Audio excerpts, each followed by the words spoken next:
Crap.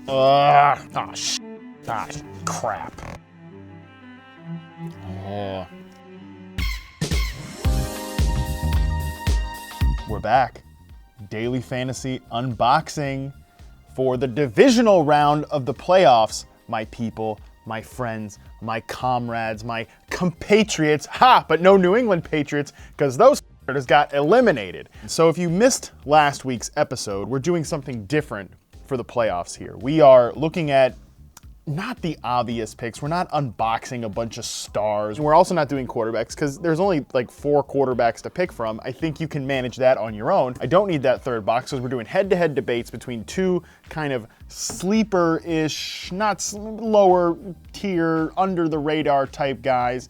So let's get right into it. No more messing around. All right, let us begin with our first round of running backs. And good news, Scissor Twitter, they're back. Running back number 1, $21 in daily fantasy, has averaged 5.6 yards per carry this season. That's best among 35 qualified running backs. We're off to a hot start here. Good player, explosive, bad matchup. Running back number 2 here, $16 in daily fantasy. They have 5 total touchdowns in their last 6 games, and their opponent has allowed the 8th most rushing yards this season. Gotta say, this is a tough debate here. We have an explosive fella over here, and we've got a steady fella scoring a lot of touchdowns of late over here. This one looks like they're in a bit of a better matchup. You know, I like to guess. I have a feeling this is Raheem Mostert, but I'm gonna go with this mystery box because they've scored 5 total touchdowns in their past 6 games, and they're averaging 15 points. I mean, come on.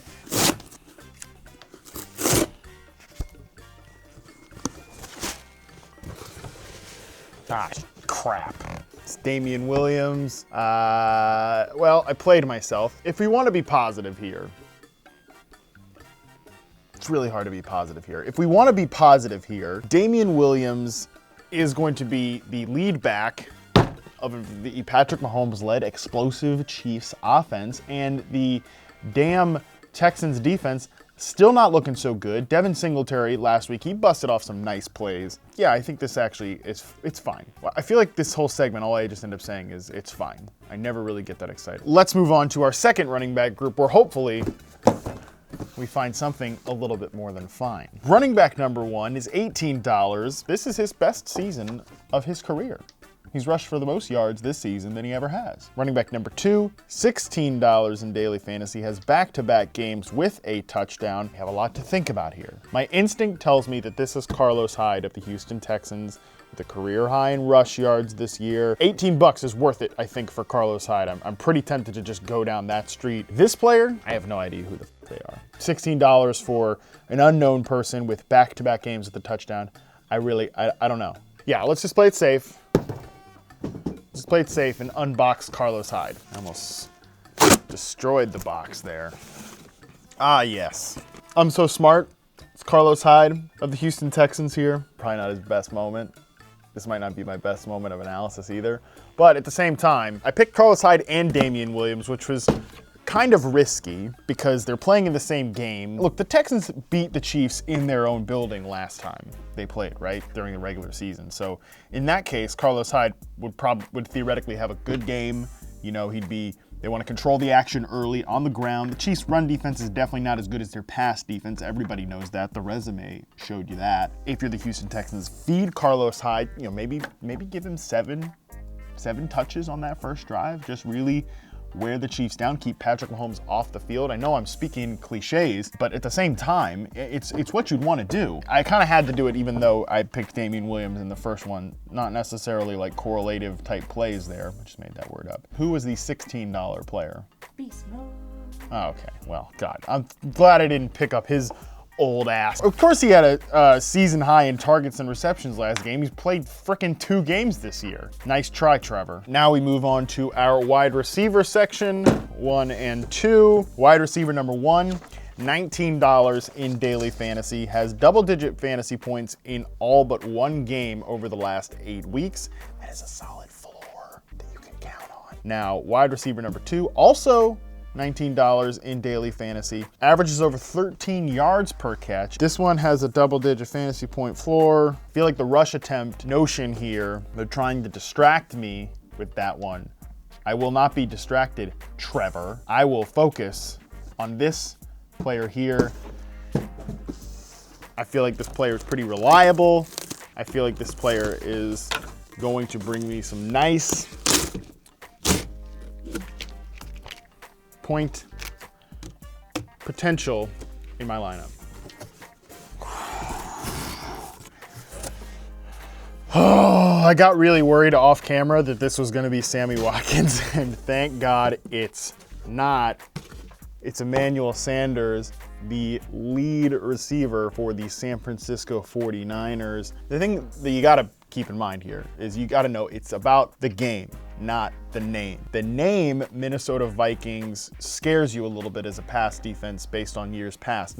Not anymore. This secondary has been getting roasted of late, but Emmanuel Sanders gets to take advantage of that matchup. This time out, plenty of room for him to operate in the secondary for the San Francisco 49ers. I love it. This is a good pick. Very, very content with it. Now we move on to our second wide receiver group here. Wide receiver number one is $19 in daily fantasy. A lot of $19 players this week. Is coming off his highest catch and yardage total of his career. Of his entire career, people. That is juicy. Wide receiver number two, $12 in daily fantasy, has hauled in 5 touchdowns in his last 8 games. The obvious choice to me is to go with this $12 bargain player. Oh, got another 49ers receiver, Kendrick Bourne. Cool.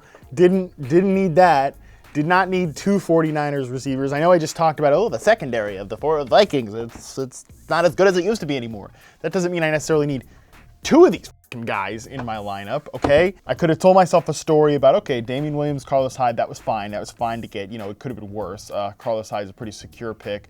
Damian Williams does have explosive potential in a pretty good matchup. That was fine. I really, really liked the Manny Sanders addition at my wide receiver spot, but this is just kind of killing my vibe here. Kendrick Bourne, who is another $19 player. DK Metcalf. Can we cancel the segment? No, your favorite one's coming up next. Let's move on to the tight end position. All right, well, I'm in a bad mood heading into the tight end section, which is great. I'm sure whatever happens here, I'm sure I'll handle it with grace. I'm sure I'll just be totally fine. I won't storm off set crying, which I never do. Tight end number one, $14 in daily fantasy. Recorded the highest yards after catch of his career in 2019. And their opponent is the 3rd worst defense versus tight ends. Hello. Oh God, I think that might be Jimmy Graham. Ooh. Tight end number two, $13 in daily fantasy. They've eclipsed 50 yards receiving just twice. What the hell am I supposed to do here? Neither of these players are good. I don't want to pick either one of them. I'm really, really worried one of these is Jimmy Graham. Oh my God, I really don't want to pick Jimmy Graham. What if neither of these is Jimmy Graham and I'm worrying about Jimmy Graham this much and neither one is that complete dust ball? I'm gonna go with this one. Oh.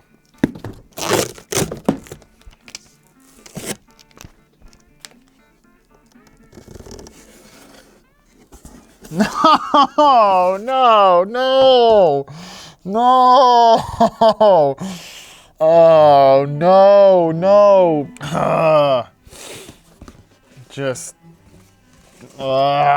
It's Jimmy Graham. Throwing to Jimmy Graham in the year 2019 is essentially just throwing a football into a black hole. It just disappears. Nothing good comes out of it. I thought daily fantasy is supposed to be fun. You know, it's not fun. Playing this guy, this sucks. This segment is killing me inside. So cool. Love to have like the 5th option in the 49ers passing game and a tight end who hasn't been good in 6 years or something like that for my fantasy team going into the playoffs.